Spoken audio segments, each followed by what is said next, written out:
que a las 5 me pases la voz para ver si tengo que ir más rápido. Sí, ¿Ya?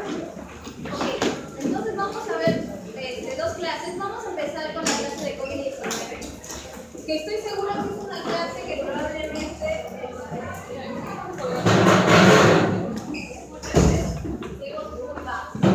No hay micrófono, por lo que veo, y tampoco hay gente, pero bueno. Bueno, hablar de COVID-19 creo que no es algo bastante reciente. Probablemente muchos de nosotros han tenido la enfermedad, ¿no? Y lamentablemente también hemos perdido familiares por esta enfermedad, ¿no? O amigos. Entonces, solo es un recordar. ¿Okay? Entonces, de la enfermedad, vamos un poco más rápido.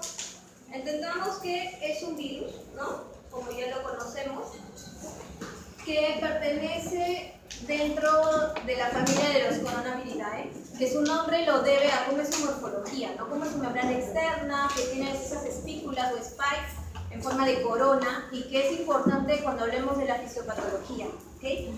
Vemos que la familia de los coronavirus tiene muchos géneros, ¿no? Pero hay que enfocarnos en los beta coronavirus. ¿Por qué? Porque hay 10 tipos de coronavirus que presentan enfermedad en el ser humano, de los cuales, como podemos ver, 3 son los que generan enfermedad respiratoria severa, que son el SARS-CoV-1, el MERS-CoV y el SARS-CoV-2, ¿no?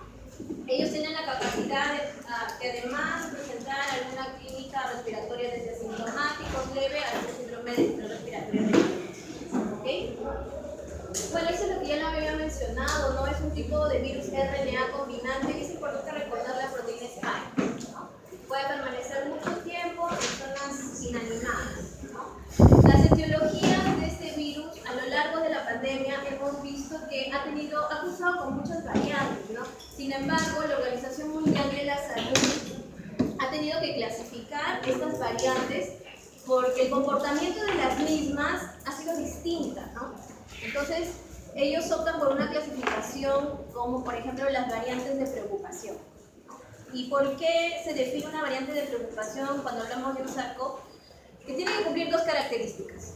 Una, que tiene una transmisibilidad alta, y la otra, que tiene esa capacidad de evadir a la inmunidad, ¿no? Entonces, si nosotros recordamos en las pandemias que hemos padecido en nuestro país, ¿cuáles han sido las variantes que han sobresalido? No sé si se acuerdan.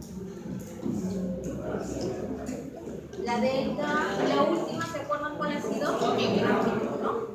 Entonces, sin embargo, esas clasificaciones van a ir variando en el tiempo, ¿no? Ahorita, por ejemplo, no tenemos casos, ¿no? No sabemos más adelante si vamos a tener otra ola, pero mucho va a depender de las medidas que estamos tomando como la sanitización, ¿no? Entonces, esto ya no. Los mecanismos de transmisión. Esto es importante recordar, ¿ya? Y como nosotros hemos podido entender, el mecanismo de transmisión básicamente es por la inhalación de gotas o aerosoles que elimina a una persona que tiene la enfermedad, ¿no? Y una persona aspira ese tipo de partículas a nivel respiratorio y desarrolla la enfermedad o puede ser asintomático también. Pero no es la única manera. También puede ser cuando esas partículas pueden llegar de manera directa a las mucosas, como en los ojos o en la boca, ¿no? O, por ejemplo, como podemos ver en la fotografía de abajo, el personal de salud que está manipulando una secreción orofaringea, ¿no? Y que tal vez no está usando guantes o no se lava las manos y tiene contacto con esa secreción y se toca los ojos, ahí también se está contaminando. Entonces, ya sea por una inhalación directa de esas partículas o sea porque esas partículas llegan de manera directa a mi mucosa. ¿Okay? Entonces, esas son el mecanismo de transmisión más importante. A nivel de zonas inanimadas, si bien es cierto, como lo mencionamos anteriormente, el SARS-CoV-2 es un virus que se mantiene por horas, hasta por días en las zonas inanimadas. El contacto, o sea, el mecanismo de transmisión por contacto no es algo que se vea tan definido. ¿Okay? La patogenia de la enfermedad. Bueno, nosotros ya hemos hablado de que es un mecanismo que inicialmente ingresa a nivel respiratorio. Sin embargo, como lo vuelvo a mencionar, es importante recordar la forma de este virus, ¿no? La proteína spike es la llave que ingresa, ¿no? a nuestro sistema, bueno, a todo lo que es nuestro cuerpo. Recordemos que ¿a qué se habla la proteína spike? A la angiotensina convertidora tipo 2, ¿no? Y ese tipo de receptor no es solo único a nivel pulmonar, sino también lo encontramos a nivel vascular, a nivel renal, y es por eso que a veces una respuesta exagerada se manifiesta en la clínica del paciente, ¿no? Que puede desarrollar hasta síndrome de distrés respiratorio del adulto o puede presentar también lamentablemente una falla mortal, ¿no? Entonces, como podemos ver acá, pero no se puede, pero bueno. Vemos que el SARS-CoV-2 ingresa, ¿no?, a nivel de vías respiratorias y llega a nivel alveolar. Ahí es en donde se encuentran los neumocitos tipo 2 y ahí es en donde se encuentran también estos receptores de angiotensina tipo 2, ¿no? Entonces, cuando se unen, porque es ese receptor finalmente, van a ingresar a nivel de las células pulmonares y obviamente cuando siempre ingresa algo externo, ¿no?, van a despertar la inmunidad primero innata, que son los neutrófilos, ¿no?, los macrófagos, y estos a la vez van a llamar a la inmunidad adquirida, que son los linfocitos B, los linfocitos T, ¿no? Y esto a la par va a generar que haya, que lleguen interleuquinas, necrosis tumoral, interferones, y a la par va a generar una inflamación y por lo tanto daño del tejido en donde se produzca esto. Entonces, podemos tener dos tipos de respuestas como vemos acá en el gráfico. Puede haber una respuesta inmune eficaz, en el cual finalmente se van a desarrollar anticuerpos neutralizantes que controlen la enfermedad y solo se quede en una inflamación pues asintomática o leve a nivel pulmonar, como que puede haber una respuesta inmune disfuncional, que en otras palabras podríamos decir que es una respuesta exagerada, ¿no? Entonces vamos a ver que no solo se van a inflamar los receptores pulmonares, sino vamos a ver algún grado de inflamación en otros tipos de órganos, ¿no?, como la mencioné. Y el paciente pues va a presentar elevación de creatinina, elevación de DHL, ferritina, va a generar trombosis, ¿no?, porque va a haber un daño endotelial, etc. Esta patogenia es lo mismo que les decía, pero en gráficos, ¿no? Recordemos que cuando obviamente ingresa el virus a mi cuerpo a nivel respiratorio, va a haber una replicación importante, ¿no? Entonces, la sintomatología que voy a sentir, como lo vamos a explicar más adelante, como puede ser la fiebre, malestar general, el dolor de garganta, etc., va a ser inicialmente en su fase aguda por una respuesta replicativa importante, ¿no? Pero con el paso del tiempo, la replicación viral se va a controlar, porque el sistema inmunológico lo va a tratar de controlar porque también el virus ya no va a seguir reproduciéndose. Sin embargo, como lo mencioné anteriormente, la respuesta inflamatoria, que es de nuestro propio sistema inmunológico, va a empezar también a responder con la finalidad de controlar esta respuesta viral, pero en algunos casos va a ser tan exagerada que va a predominar y el paciente va a tener una fase inflamatoria. Si yo lo trato de traducir en síntomas y en exámenes de laboratorio, vamos a ver que al inicio de la replicación viral puedo tener fiebre, tos seca, diarrea, cefalea, y puedo tener algunas alteraciones como en el hemograma, ¿no?, alteración del DHL, pero cuando ya veo una respuesta inflamatoria, vamos a ver que la clínica se vuelve más compleja. Vemos ya, como lo mencionamos, síndrome de distrés respiratorio del adulto, un shock, insuficiencia cardíaca, porque ya se ve una inflamación fuera del pulmón, ¿no? Y definitivamente los marcadores inflamatorios van a estar elevados, ¿no? O sea, el PCR, el DHL, la ferritina, las troponina. Entonces es un paciente más complejo y con mayor riesgo de mortalidad. ¿Okay? ¿Cuál es la epidemiología de COVID? Que no vale la pena recalcar. Solo este cuadro sí me parece interesante recordar, ¿no? ¿Por qué? Porque si nosotros podemos observar, ¿no?, de manera veloz y vemos la comparación entre la primera y la tercera ola, ¿cómo vamos con la letalidad? ¿Disminuyó, aumentó, se mantuvo? Disminuyó, ¿verdad? ¿Y por qué creen que pasó eso? Con las vacunas. Cuando estamos en plena segunda ola empezamos con la vacunación.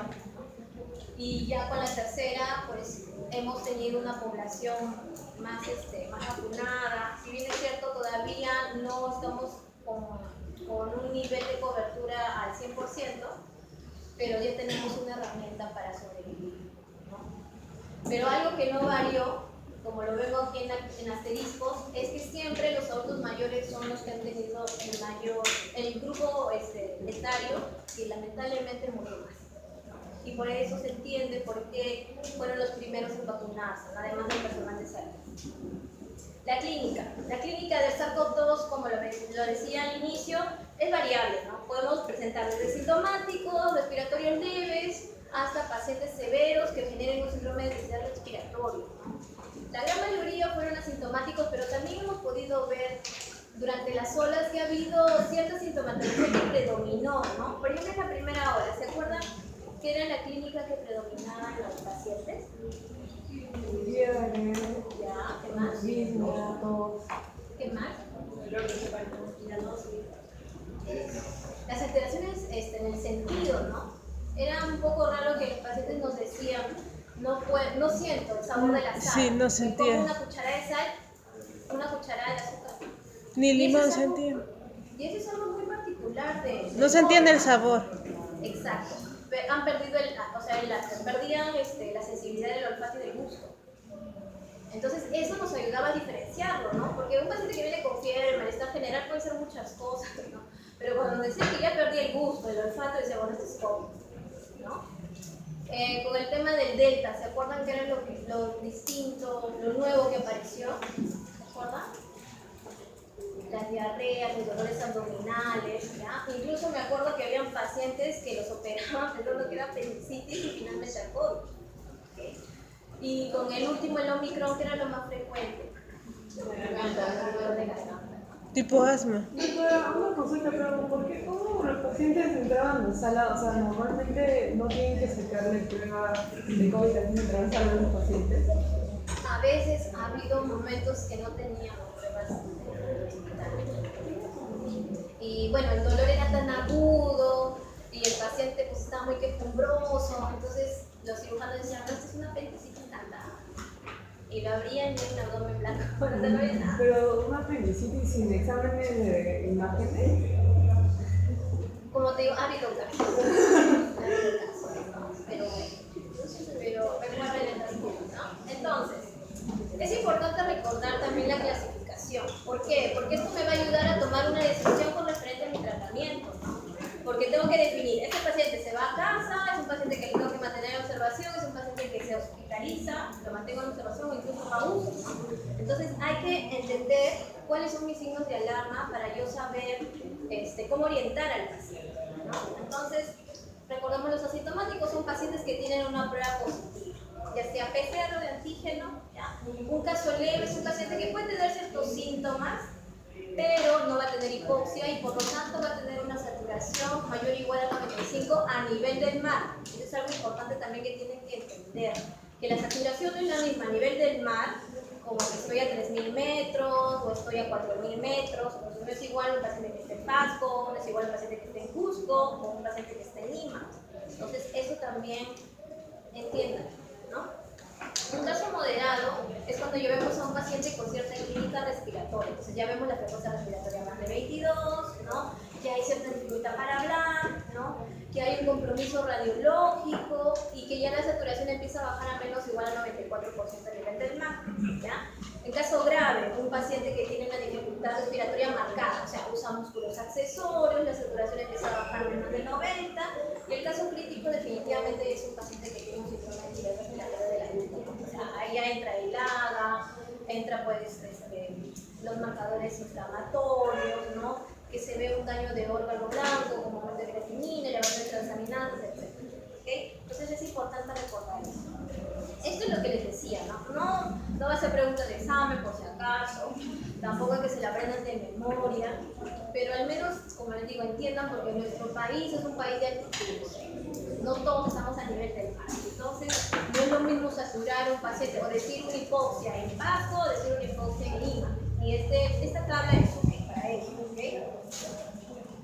El diagnóstico, como imagino que ustedes también ya esto se la saben de memoria, es importante entender en qué momento yo voy a pedir el examen para no pensar, o sea, no errar el momento de interpretar, ¿no? Entender en qué momento de enfermedad está mi paciente. Y como vemos acá, desde que el paciente tiene una infección, tiene el contacto con la la persona enferma, a los días yo puedo ya dosar una carga viral, porque necesito una pequeña cantidad de ARN en mi sangre, o en mi sangre diré en mis fosas nasales, para yo definir si realmente tengo la infección, ¿no?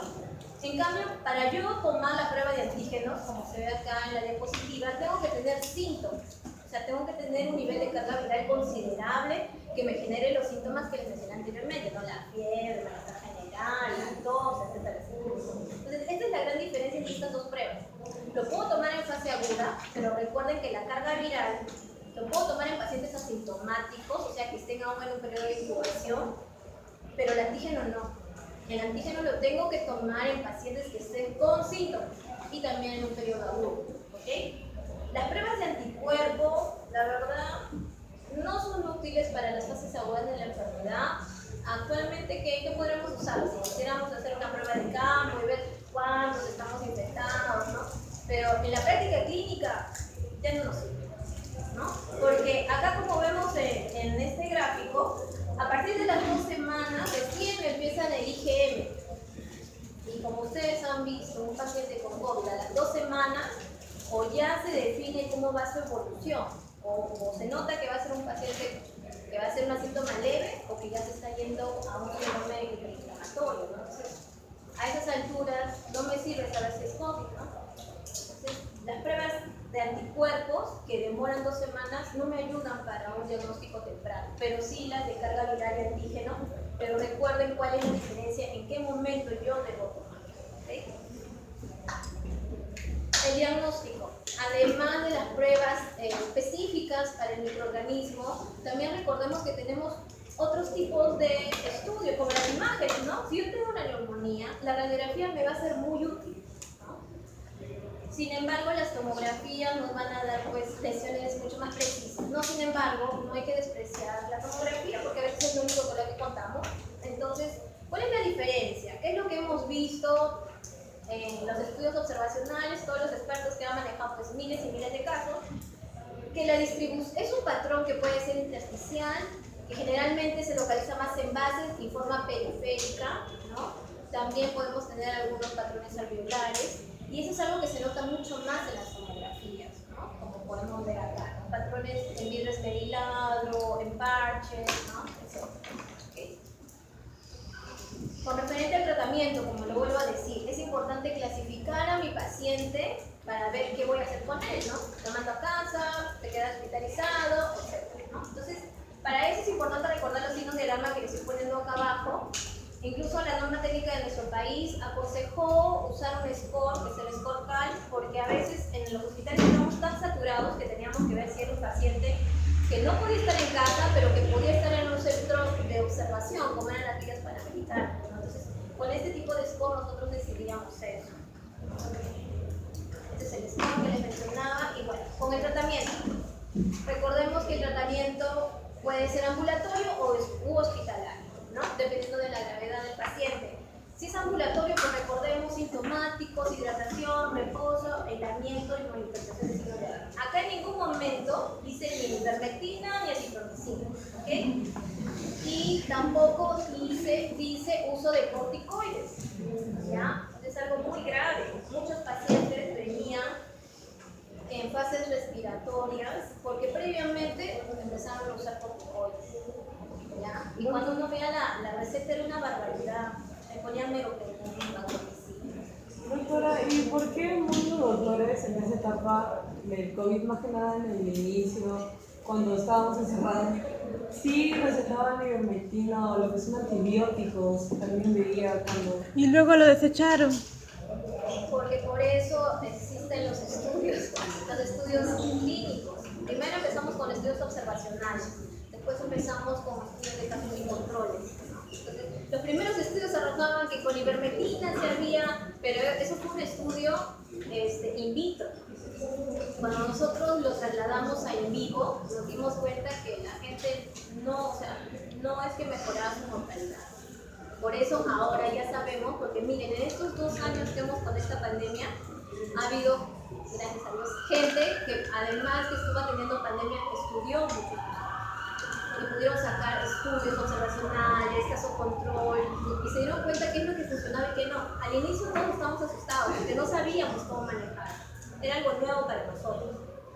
Pero después, ya conociendo la evidencia, lamentablemente se seguía volviendo con los mismos temores, ¿no?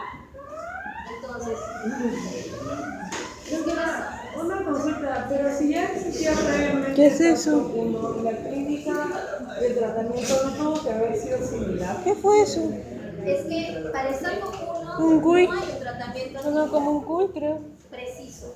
Incluso, si bien es cierto, actualmente existe el molnupiravir y el Palixil, indican que tampoco es que sea 100% efectivo. Incluso hay que ver en dónde lo usamos, ¿no? Porque el molnupiravir solo es para pacientes leves a moderados. El remdesivir lo puedes dar en cualquier leve, moderado, severo. Yo me acuerdo que me dio un ataque de asma y mi mamá pensó que tenía COVID. Me llevaron de frente a hacer mis análisis. ¿Se puede llegar a aparecer un ataque de asma en algunos casos? ¿Qué tan rígido es esto de acá? Porque como ambulatorio podría tratar. ¿Qué fue ese ruidito tan raro? No mucho en el tratamiento de COVID, no necesariamente el que dan Dexa a pequeñas dosis. Y de ahí complementan con su manejo ya un poco más grave el uso de los amarillos. ¿Realmente lo podría tratar a nivel ambulatorio o necesariamente hospitalario? Idealmente debe de ser hospitalario, porque hay que valorar los riesgos del paciente. O sea, ¿por qué nosotros damos enoxaparina en el manejo hospitalario? Porque es un paciente que probablemente no se va a mover, ¿no? Porque está con gran dificultad respiratoria. Entonces camina y se muere, está morado. Y lo otro es que también en la fisiopatología del COVID indican que esa inflamación tan intensa que se da también a nivel de vasos sanguíneos, porque ahí hay el receptor de angiotensina tipo 2, puede generar un riesgo de trombosis. Entonces, pero mientras más se vea será la enfermedad, más riesgo va a haber de trombosis. Pero Y a nivel ambulatorio, para prevenir el tratamiento, que no hay. bueno, no hay ninguna contraindicación, pero siempre son sintomáticos. O sea, podemos dar algo para el dolor, ¿no? Podemos dar paracetamol para la fiebre, hidratación, reposo, pero no nos mandemos con antibióticos. Y eso es lo que me da la atención, porque dan acitromicina, es un virus. La acitromicina es para bacterias, ¿no? Es que, como comenté en la parte de la clínica, un virus o una bacteria es muy diferente, realmente de inicio y todo. O sea, yo sé que a veces hay miedo, porque tenemos miedo de equivocarnos porque vamos a ser médicos y tenemos que ser muy precisos, nuestro margen de error siempre va a ser poco. Pero siempre la medicina base en evidencia debe de ser nuestro escudo, ¿ya? Porque si en los estudios, en los papers, hay evidencia fuerte que dice que no es efectivo, entonces no tengo que temer. En ese momento se entendía, porque como digo, ignorábamos muchas cosas, pero fueron pasando los meses y felizmente empezaron a salir publicaciones que respaldaba el uso adecuado de estos medicamentos, que ahora, con mayor razón, la evidencia es aplastante y sabemos que acitromicina, ivermectina no. Dexametasona o algún corticoide en un paciente que tiene una clínica leve, poco. ¿Okay? Entonces, cuando es un paciente que necesita hospitalización, obviamente necesita oxígeno, porque vemos que la saturación está menos del 94%. Necesitan corticoides, pero solo con pacientes que tienen una neumonía severa, que requieren oxígeno. Entonces, la tromboprofilaxis también para pacientes hospitalizados. Entonces, tiene que haber una severidad para yo usar ese tipo de medicamentos. Tú me dices, un paciente ambulatorio, ¿por qué le voy a dar enoxaparina si el paciente no tiene una clínica severa? Porque por algo le estamos manejando en ambulatorio. Lo que pasa es que en el ambulatorio no necesariamente llegan casos leves, sino hay algunos que realmente se están complicados. He visto con patología intersticial, he visto por ejemplo que daban Dexa pequeñas cosas y hay enoxaparina. Pero era para casos un poquito más severos. Ha habido pacientes que lamentablemente no se podían hospitalizar porque el hospital estaba reventado. Pero eran cosas extremas. La verdad que sí era como era la guerra. Doctora, hay una consulta. Decía de que a los pacientes hospitalizados se le daba corticoterapia de dexametasona, pero no podían inmunodeprimir al paciente y de que tenga alguna enfermedad adquirida por el hospital y se empeore. Bueno, a veces, como nosotros hablamos, riesgo-beneficio. ¿No? Riesgo-beneficio, y lo otro es que también el tiempo para la corticoterapia no es inmenso, o sea, no es infinita. Era solo entre 7 a 10 días y en una dosis baja, 6 miligramos cada 24 horas endovenoso. Entonces, con esa cantidad, por 40 miligramos de dexametasona, o desmetilprednisolona 1 gramo, que eso es. Acá en cuánta dosis se da. 6 miligramos cada 24 al día. 6 miligramos endovenoso cada 24, ¿no? Entre 7 y 10 días, ¿ok? La pronación fue otra técnica que nos ayudó, que nos ayudaba sobre todo a que las partes posteriores del pulmón pudieran respirar mejor. Y era algo que nosotros hacíamos siendo el paciente consciente o inconsciente.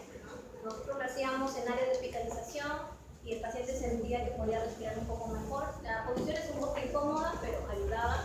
Y en UCI con mayor razón lo hacíamos, ¿no? Pero ya era una pronación inconsciente, como ven acá en el paciente. La corticoterapia es lo que les decía, ¿no? Es una dosis baja, 6 miligramos, ya es endovenoso o vía oral cada 24 horas. Nosotros usamos todo endovenoso porque eran pacientes que estaban con gran dificultad respiratoria. O sea, darles algo por vía oral era un riesgo de que se aspiren, como dicen, generen infecciones del hospital, como lo decir hospitalario. La traumoprofilaxis. En enoxaparina es lo que usamos, ¿no? Pero hay que tener en cuenta algunas cosas. Uno, el peso del paciente. Y otros, y ya no nos vamos con la profilaxis, sino ya vamos a un tratamiento. Y para eso existen otros parámetros, como el NBD, por ejemplo, ¿no? Si es un paciente renal, yo no puedo usar enoxaparina, pero tengo heparina, y eso es lo que uso. ¿Sí? El long COVID o COVID persistente. Es algo que probablemente ustedes más van a ver, porque ustedes van a ser médicos post-pandemia, ¿no? Entonces, el COVID persistente o long COVID se le inicia a un paciente que ha superado la fase aguda, pero 2 semanas después de eso presenta cierta sintomatología que no necesariamente va a estar asociada a la parte respiratoria. Entonces se conoce que es un complejo, porque es un paciente que puede presentar desde síntomas psiquiátricos hasta síntomas cardíacos, síntomas gastrointestinales. Entonces se vuelve un tratamiento multidisciplinario. ¿Okay? Entonces hay que tenerlo en cuenta, porque probablemente lo van a ver o lo vamos a ver más seguido. Con referente a las medidas de prevención, es importante entender que así como manejamos un paciente ambulatorio y hospitalario, también las medidas de prevención van a ser iguales, ¿no? A nivel comunitario, eso también ya se lo saben de memoria, higiene de manos, la etiqueta de la tos, que comprende muchas cosas. Comprende que si yo toso o estornudo, tengo que cubrirme la boca, ya sea con un codo o con un pañuelo. El pañuelo lo tengo que eliminar y tengo que lavarme las manos posterior a ello, ¿no? Porque no puedo estar sonándome la nariz y de ahí estar tocando todo, porque puedo contaminar el ambiente que otra persona también puede tocar, ¿no? Entonces pasa mucho eso, evitar los lugares cerrados, mantener la distancia, y si yo estoy con alguna clínica respiratoria, lo mejor es ponerme una mascarilla simple para no enfermar a los demás, ¿no? Así es que eso ya lo saben.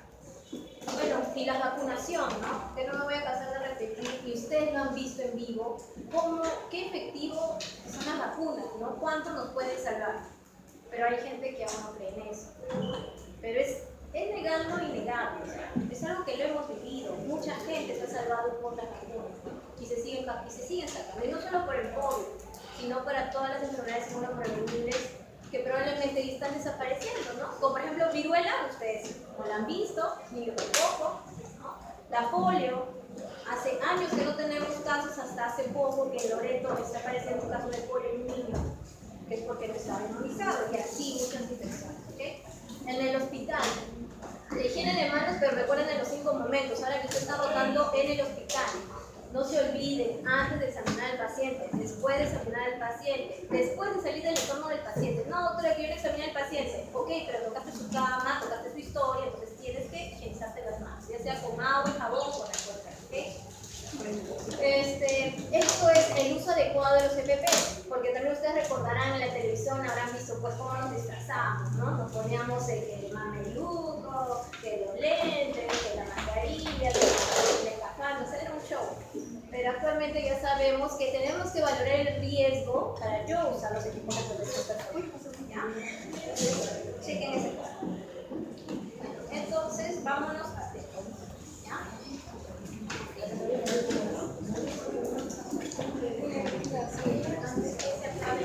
Bueno, tétanos también yo creo que es algo que les debe de sonar, ¿no? Cuando yo les menciono tétano, ¿qué se le viene a la mente? A ver chicos, ya vamos a hacer eso. ¿no? Una herida, me hice una herida con un fierro oxidado y ya me va a dar tétano, ¿no? Entonces, es eso. Pero hay que recordar lo básico, como que, bueno, es una enfermedad aguda, ¿y quién lo produce? Una bacteria, ¿no? Que se llama Clostridium difficile, ¿no? Pero esta bacteria tiene una particularidad, ¿ya?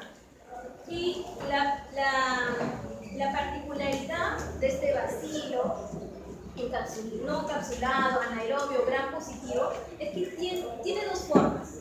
Una forma de espora que está en el ambiente y una forma germinativa que es la que genera la enfermedad que ustedes conocen, ¿no? Que vamos a ahorita repasar.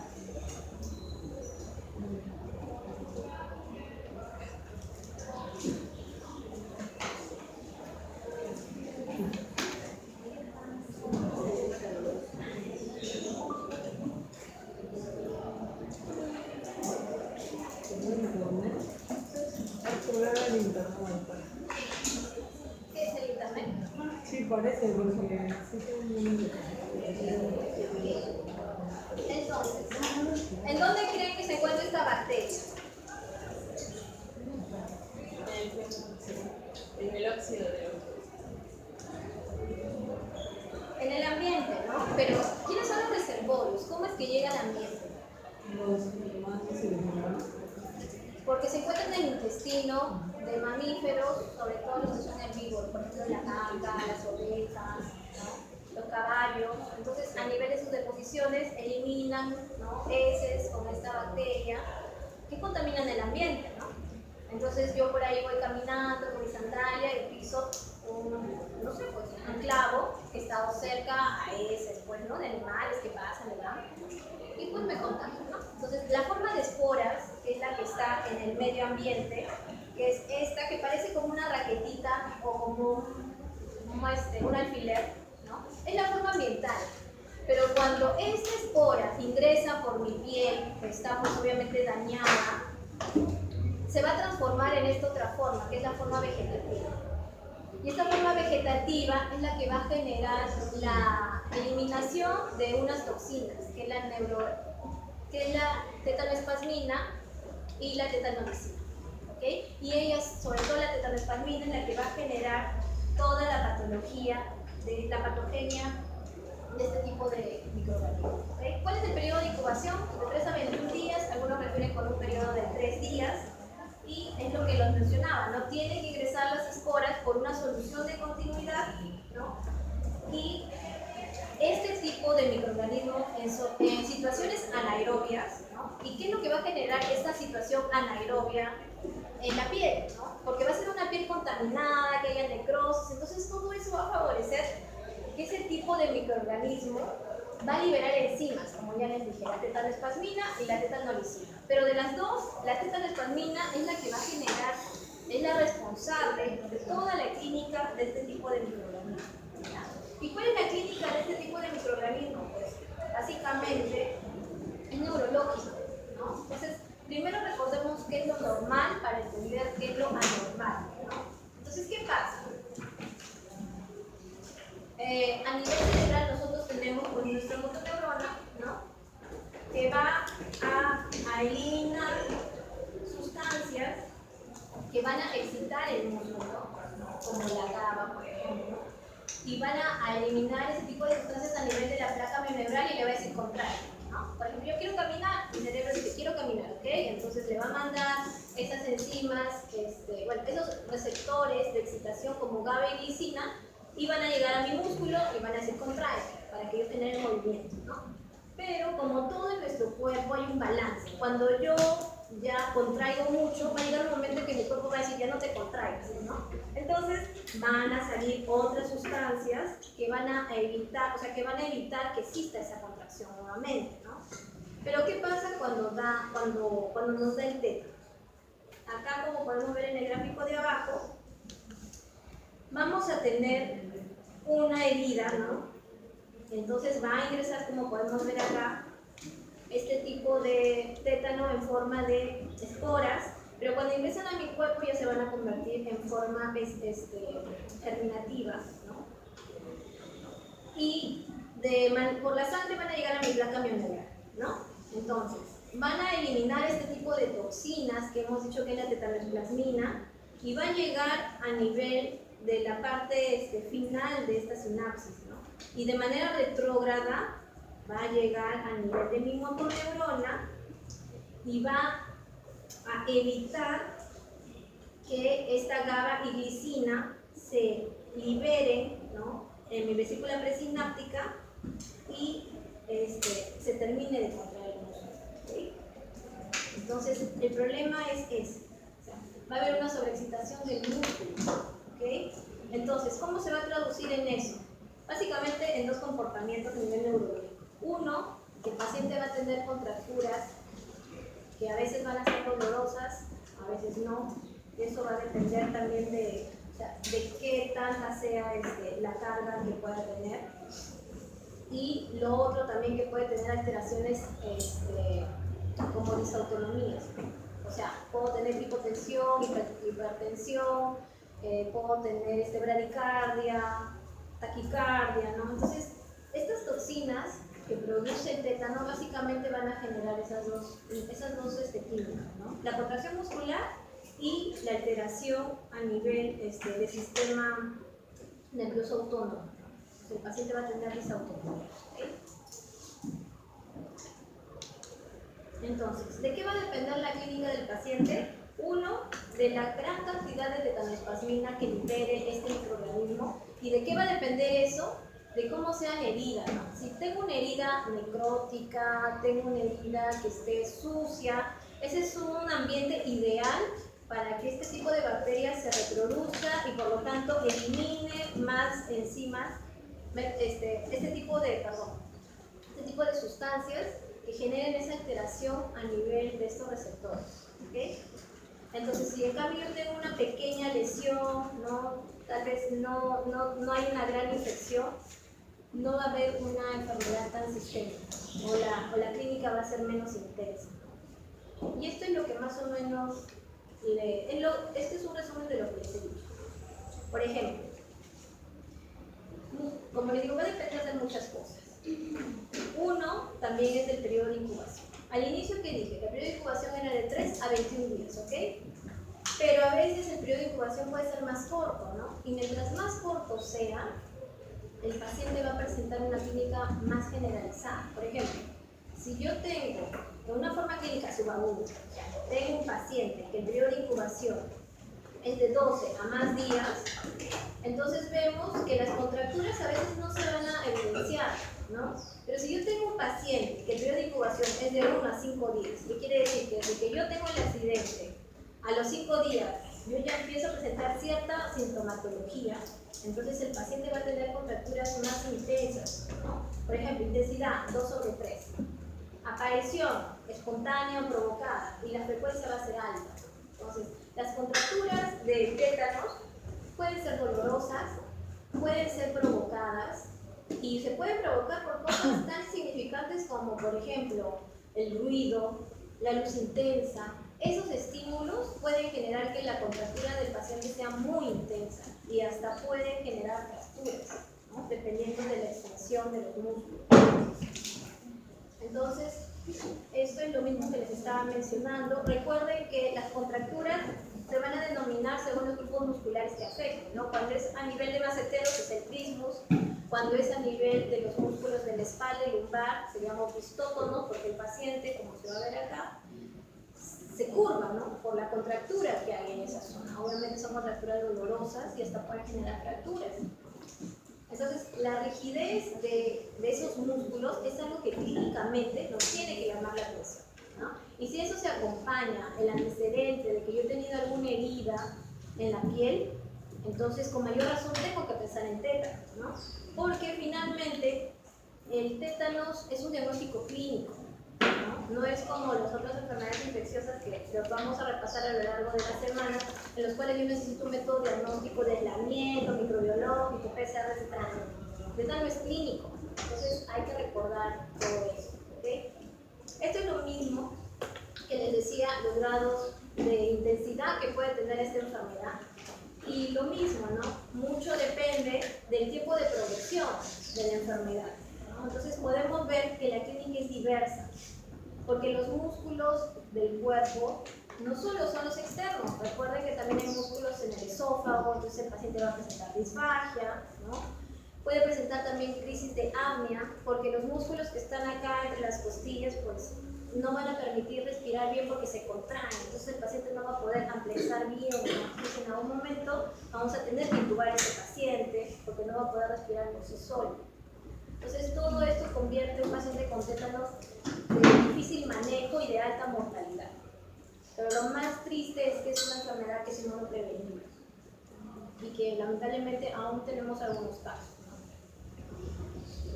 El EKG, como les decía, puede estar desde normal en un grado 1 hasta muy alterado en un grado 3, ¿no? Porque van a haber alteraciones cardíacas como taquicardias, arritmias, hipertensión, hipotensión. Entonces es un paciente que va a ser muy voluble en clínica y que en algún momento te puede morir, ¿no? El tétano neonatal también es importante recordar, ¿no? Porque tiene algunas características. El periodo de incubación es más pequeño. En un adulto es de 3 a 21 días, en un neonato es de 4 a 14 días, ¿no? En promedio 7 días. ¿Y cómo te vas a dar cuenta que es un niño que tiene tétanos? Bueno, porque tiene un llanto incontrolable, irritabilidad. ¿Por qué? Porque es un niño que se le nota que está contraído, ¿no? Tiene dificultad para lactar, para respirar, ¿no? ¿Y cómo es que un niño se puede contagiar de tétano? Exacto. ¿Qué significa esto? ¿Podemos explicar?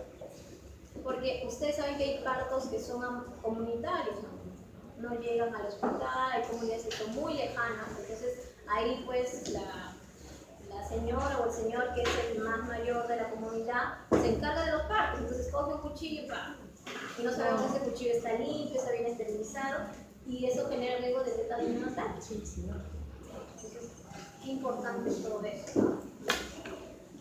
Diagnóstico clínico, como ya lo mencionamos, las complicaciones, lo que les mencionaba, ¿no? Se va a comprometer los músculos del cuerpo y va a generar una contractura importante, ¿no? Entonces vamos a tener pacientes que pueden generar asfixia, dificultad para la deglución, pueden haber neumonías, ¿no? Pueden generar trombosis también, trastornos de ritmo, hipertensión, hipertensión, etc. Úlceras de decúbito, porque como digo, van a ser pacientes que van a tener que estar postrados, van a tener que estar con cierto grado de analgésicos, ¿no? Relajantes musculares, porque todo eso tenemos que evitar en el paciente. Doctora, ¿hay una posibilidad de evitar las úlceras? Las movilizaciones. Las movilizaciones que se indican que son cada 3 a 4 horas, pero a veces en el hospital no somos un equipo completo, ¿no? A veces faltan el personal, a veces hay una técnica para 20 pacientes, entonces tenemos esa dificultad. Pero de que se puede evitar, pero puede pasar. Pero el paciente con un tétano severo no podría movilizarse, ¿no? Es que, como vamos a ver ahorita en el tratamiento, ¿qué es lo que hacemos? Nosotros al paciente, para evitar las contracturas musculares, nosotros le ponemos diazepam, ¿ya? Para que se relaje. Entonces eso lo mantiene dormido. Lo tenemos que intubar porque no va a poder respirar solo, entonces lo tenemos que sedar. Cuando nosotros intubamos a un paciente le ponemos fentanil o rocuronio para que no luche con la máquina. Entonces lo tenemos que dormir. Entonces, ¿qué es lo que vamos a hacer con pacientes con tétanos? Como les decía, primero, aislamiento, porque sabemos que los ruidos externos van a generar que el paciente se irrite más, haya más contractura, y eso no es lo que queremos con el paciente, ¿no? Vamos a tener que sondearlo, porque tenemos que monitorizar sus funciones, ponerle catéter venoso central. Es posible que lleguemos incluso hasta la traqueostomía, si es que es un paciente que va a mantener mucho tiempo ventilación mecánica, pero lo más importante es también manejar a la misma toxicidad de la bacteria, ¿no? Entonces, ¿qué hacemos nosotros? Le ponemos inmunoglobulina, porque hasta que esperar que el sistema inmunológico genere las inmunoglobulinas son 2 semanas, y el paciente no va a estar 2 semanas contrayéndose, ¿no? Entonces le ponemos las inmunoglobulinas para que ya haya cierta respuesta inmunológica en su cuerpo. Le ponemos la vacuna. ¿Por qué? Porque cuando yo he pasado por un episodio de tétano y sobreviví, no significa que no me va a volver a dar. La inmunidad natural que te genera el tétano es una inmunidad corta, 6 meses. Entonces necesito vacunar a ese paciente. ¿ok? Tengo que vacunar. Debridación de la herida, ¿por qué? Porque yo, como les mencionaba, mientras yo tenga una herida anaerobia, o sea, con mucha anaerobiosis, que significa que está muy sucia, hay mucha necrosis, hay pus, eso para el Clostridium tetani es lo ideal para que siga generando más toxinas. Entonces yo debrido la herida para quitar ese foco y ya no elimine tanto esas toxinas, ¿no? Porque esas toxinas se pegan en la parte neurológica y se pegan de manera irreversible. Entonces es importante tener en cuenta todo eso, ¿no? Finalmente, el metronidazol es el antibiótico de elección porque si es una bacteria, entonces metronidazol le va muy bien. ¿Sí? ¿Qué más? Y lo último, pero no menos importante, la vacuna, como les digo, ¿no? Acá podemos ver que, si bien es cierto, nosotros recordamos que lo de difteria, tétano y pertussis es más en niños, como podemos ver, a lo largo de nuestra vida también es una vacuna que no debemos de dejar de aplicarnos, ¿no? Entonces, cuando ya pasé los 4 a 6 años, cuando tenga entre 11 y 12, necesito un refuerzo. Y cuando ya sea un adulto, cada 10 años debería tener un refuerzo. Y sobre todo si estoy gestando, con mayor razón, por lo que les mencioné anteriormente, ¿no? Hay que evitar el tétano neonatal. ¿Okay? Pero entonces, en resumidas cuentas, sí tiene cura. Aunque en resumidas cuentas, sí tiene cura el problema. Sí tiene cura, pero como les digo, el problema es el proceso del paciente, ¿no? Porque en el proceso que se va controlando la infección o la